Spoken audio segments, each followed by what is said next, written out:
Okay. Odian Igalo asemiana said you. And the Odian Igalo could be a sebamano. Said you. Your money is our money. Yes. And you know that. So 2 Osimhen for. Yes. On course out in 2 years. 2 years. 1 year, 50 million euro. No cash on the Bema Osimhen. And 2 years, no, 100 million euros. Said you. Oh dear, back and this guy get 100 million euros. Said you. Ofa ba ku bia o de ofa one say 1 million euro no yes o de emfa say 100 billion old cities mako sa 100 said you wo ye billionaire enti menene ya adwen say Victor Osimhen omo ne ball ni nwie after 2 years after 3 years he can come back to mainstream Europe no aba be si akan meaning so we say we are not advising Osimhen very well. One, Osimhen ye in the market. Chelsea per striker Oman Fano. Liverpool for per striker Oman Fano. Manchester United per striker Oman Fano. Arsenal 4 per striker Oman Fano. Juventus 4 per striker Oman Fano. Into 5 teams as a Joe Mabomudino. These are grade A teams. I always expect and come more per striker. And can you be also Moko? But at least a player who is proving like Vito Osimhen and also Mukokofa. But all these teams overlooked Osimhen and they are looking for other strikers. It is not fair Osimhen Babebo Real Madrid. And not fair no Babebo FC Barcelona. And the other Babepe Balon d'Or nomination and now Babeje Balon d'Or. No. Into the Osimhen Nedruno. In as much as he has to remain competitive. Now Saudi Pro League in a competitive like the Premier League, the French League, and the Spanish La Liga or the Italian Serie A. Almost so platform of being competitive in their own way. And as Odion Igalo kind, after 2 years you come back. Why? Because I do. Yeah, because of the extended family now you want. Usika be a kura ubia and said do enya usika. Yeah. You know, obetimi asore a day. Now walk akoto money and one money kusuyedi. But nipa bear forth from obusuam no on now form the bear floor say me pesika yi we me pe we ato we me pe we ayi we me pe obi kura timi sorry free fie but say me that time aso mesra o moame uni a offer o sebra betu any school fees fama no wadam for hu na chese na ba school fees ne bampa bo asai wa onso o family it is a do ti said the odi egalo kan no ye society mu de se sika kura wa anye wu sika et said the bia me come at say success e wo many branches se unya sika said you obi oni busuani a unim ne kura be ba hwehwe wo chiri no ba be dan ho odi but se unya nya sika obi en ho ba be follow abenya time abeka ho asem nti I perfectly agree say in Africa your money is not your money, it is our money because sika bia obenya bia no society no hwell so almost obenya the fair share of usika na watimi anya no nti won so the Ronaldo de na example say so Ronaldo nya ni sika ono na pa obema katia bi ono na pa obema ne maami bi Jude Bellingham ne maami mu nyina dia adwuma because ne ba bobo no ote Madrid no de ne ba ko training or de ne ba ko ba bia but in all Jude money is not her mother's money, it is Jude money but yeah had yes do so unya sika you should make sure say you look after everybody within the extended family including your friends. Inti sana in society na etie inti Odion Igalo is a perfect example. Yenhwe Ahmed Musa said you Ahmed Musa ba Nigeria the reason why omumfa Ahmed Musa ni agron kwa eye the philanthropic gesture a odema enipa ewo baby a state na wo obia nya ne so ne de obia make sure so obetimi anya bibi akra general minim papa bia no wo skapa o film o film but me money din se jo ni krom na oba bedura se wo twam woni area ho na hu se ni perfume ho a wan hwe abeka se yie na aba enya yie eye obia ba be kana sema ba be gene she sa na society na tie into Osimhen senko nya chance o Liverpool mu bia se jo he qualified for the 250 the 300,000 pounds a week. So nya chance for Chelsea Osimhen qualified for the 250 the 300,000 pounds a week. Sana Manchester United and so the same thing. But unfortunately, Galatasaray and OCCA, none of the first class teams that will provide that platform for him to earn more and I are ready to sign Victor Osimhen. It is 2 years 100 million euros. Said you, I perfectly agree with Odion Igalo. Say Osimhen enko. Now onko jisikano 3 years to cry in ban.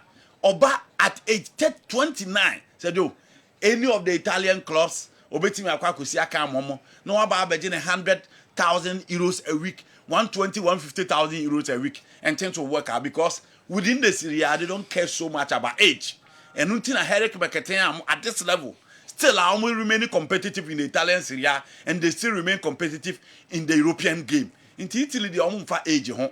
Okoba now holding now profile rich. Let's say the Vito Simon profile richer. And they do basic assembly yet. And they similar sick assembly yet. Who knows those clubs can accommodate you. Until no dear Gallo Yajin. So Simon Sikana when you know and you're non Quesica. Anybody who thinks Cole Palmer deserves to win the Balon d'Or must be living in another planet. Balon d'Or is not decided by one match or final game. Balon d'Or is not even a FIFA-organized event.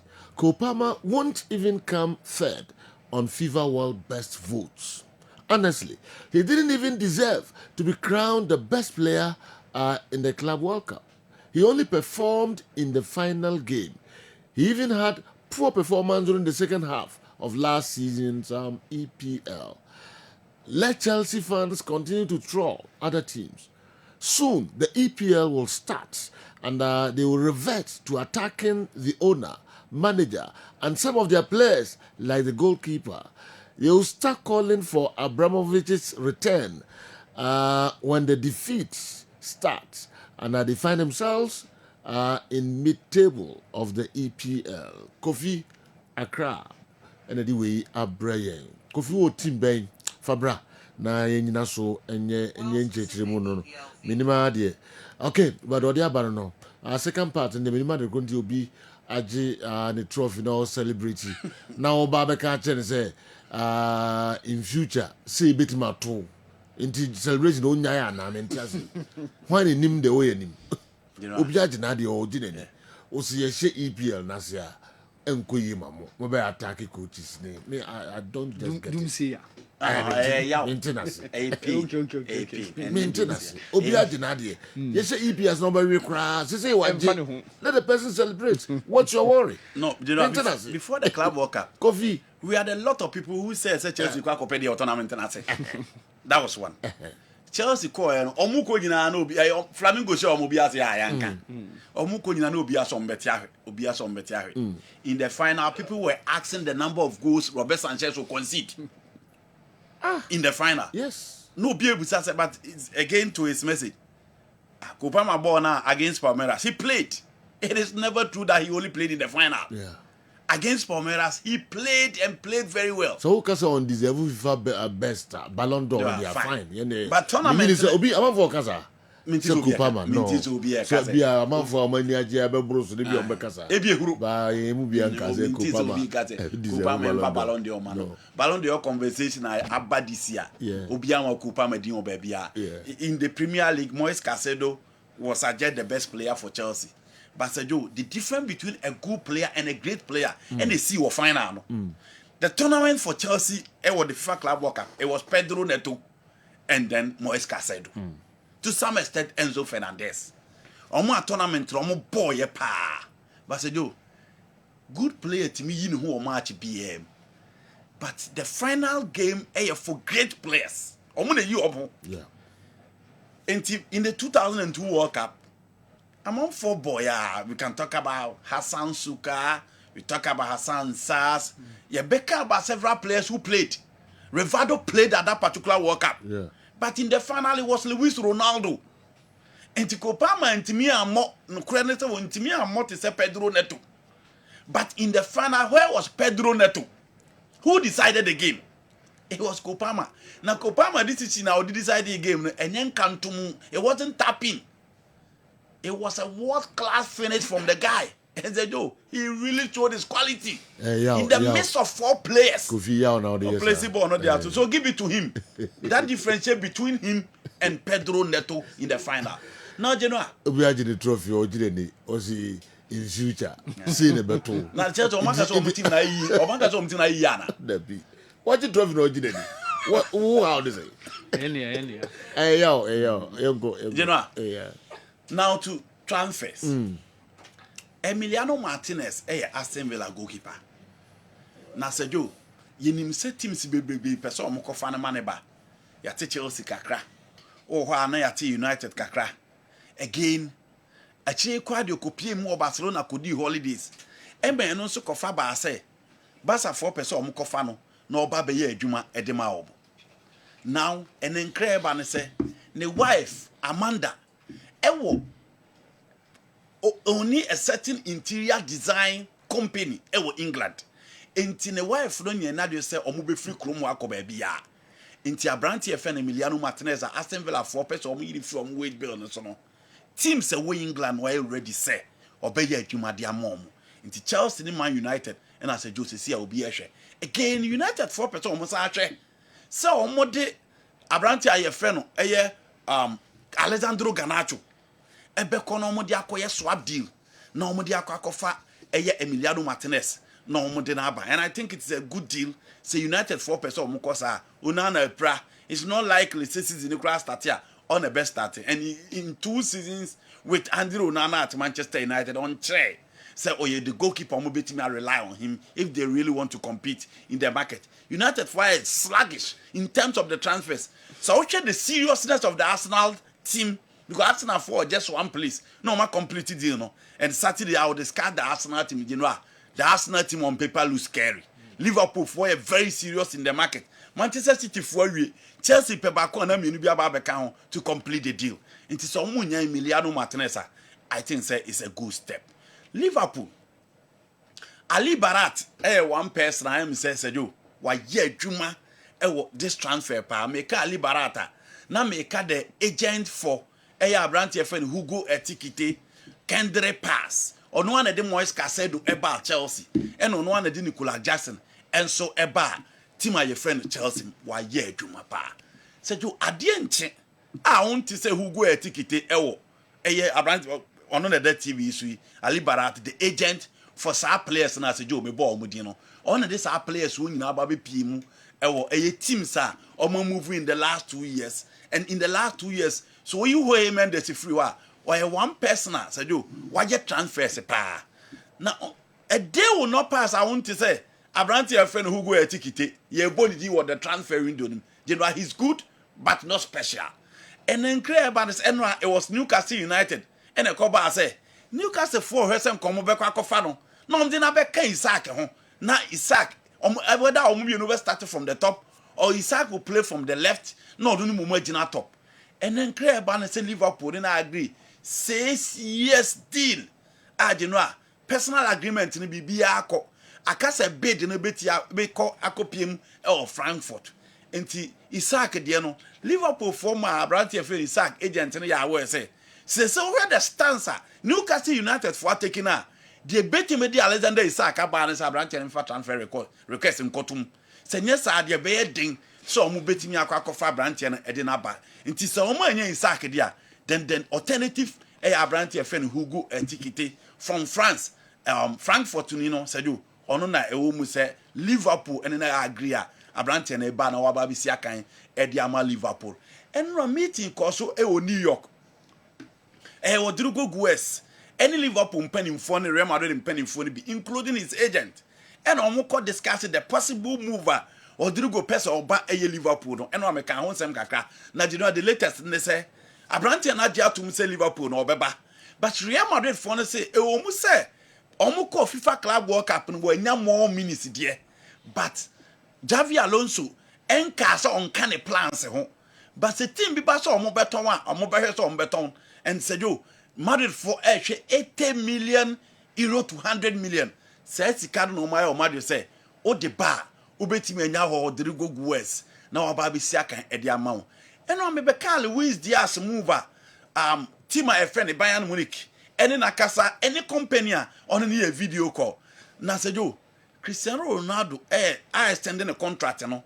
Oh pushes or mubina players ababekano because say don't do that echo into any more no akwa ono nko and you need guys around him to perform but say you say why never Ronaldo puti so omo baba benya Luis Diaz aba beka ho na Luis Diaz enso atimi abegyina the left side no aba assist na be create more for him e the Al-Nassr team no emu enti Cristiano Ronaldo hwe so seju ono ade ne ho beji transfer nim na oni player na kasa na branch na aba be si akan de ama Al-Nassr Ademola Lookman in the Italian Serie A and I know ba say Inter na bon komo na du akiri na sisi baby ababe no Inter for ene na quadra o ma reach agreement di aka ne ye kwan a o mo be fa so ne Atlanta deal awie na branch na ababe si akan e di amon and imagine Marcus Thuram no obi ehwe se o mo beto Marcus Thuram na by Inter for say that be o mo nyanton Marcus Thuram so transfer window na ekwa akiri na akiri obi pa say o mo pede dia fine but for now they want to include Ademola Lookman to aid those players, and imagine Inter team na Sergio, Omu Benya Esposito, Davis Frachel to Peso Oko, Marcus Thuram, and then Abrante Lataro Martinez with Lookman on the left. Next Sergio, Omusu team no, Umuso man Timmy and ye the Serie A no last season, and the last part of the season no, and now they say ko ye di ma Inter, Omulusu ye, the Coppa Italia, Omulusu League no. After last 2 games, league in the and they lost heavily in the UEFA Champions League final. And Christian Kivu gradually, BB say obetimi anya good team because of Napoli so almost squad here intact with the inclusion of KDB. Ebemo omu team no so aye hu. Juve form we Jadon Sancho move no. And no Yakoba say still kwako isika some omu Manchester United ka.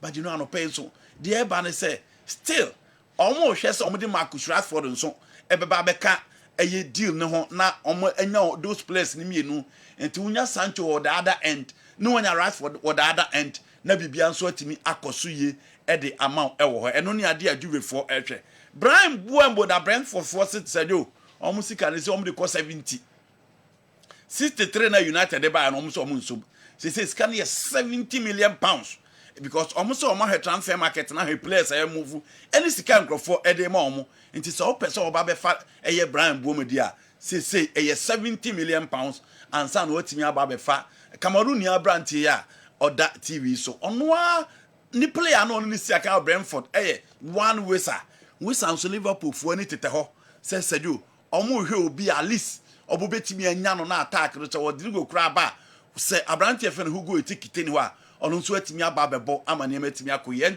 Chelsea so omonto mu e transfer market no there be omo hu se ko Palmer eruro na obo no Joao Felix any player ono nso that profile to play as a number 10 but unfortunately Joao Felix e bae no the performance anso ani okoye simla no anweke omo de ne bae no he's going back to Benfica into omo pay number 10 in the market se ko Palmer ni ho a obetimi aba be shemu di amomo so they are looking at Morgan Rogers of Aston Villa and as a jo omo hwe omo anya omo ti sa Arsenal for push for a better chase but he's another player as a do Chelsea for hwe se ono nso omo de ne beba nti say we need the transfer stories are making headlines in Europe. Okay nti yemfa eno so NC high our moment we got crazy be so anam be se me dan me ho ba kakra na enra mo share discussions bi ase kakra e wa ha amanfo church o madwen ye kwaba na fi eno so nkomotwetwe kakra ye de abremo da manfo kan bi and say one o say away di Kofi Yirenchi oboase ena di we e ba say jo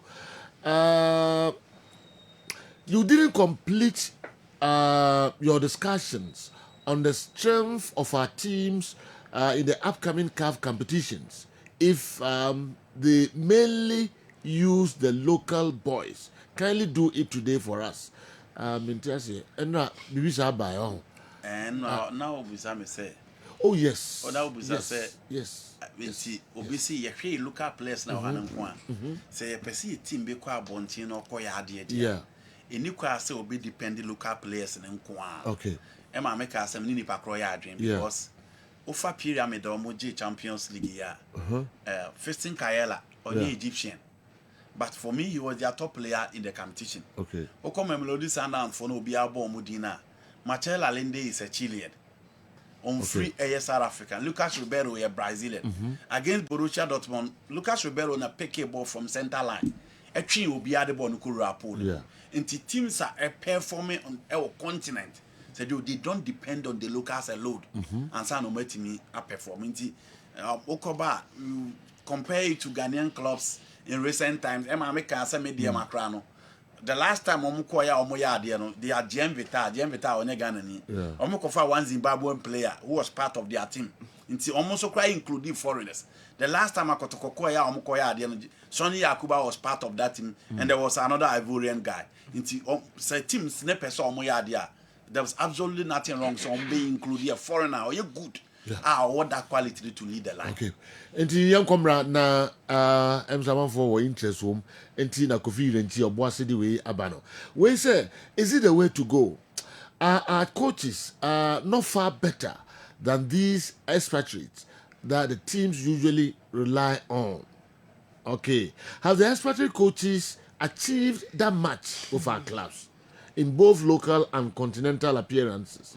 What will motivate all blacks to bring coaches from Egypt and spend hard-earned dollars on them when there are better coaches here? King Faisal, Adriana, Chelsea, Ashgold, Asante Kotoko, Hearts of Oak have all done it to no avail. Okay. What do we answer by Winiba? And is it Kwame Sompa na Sampa would free and so Abreye na and also and on the Yakoba Identi on Tiase so do all blacks akofa Egyptian coach and a video analyst from Egypt or say Ghana clubs ya ba enkusifi ti DNT na sela oko former base so dollars akese na de betu omoka DNT Ghanaian coaches were happy. We say, hey, these South Africans are well advanced in football. When shall we get there? This is what the Tanzania and other countries,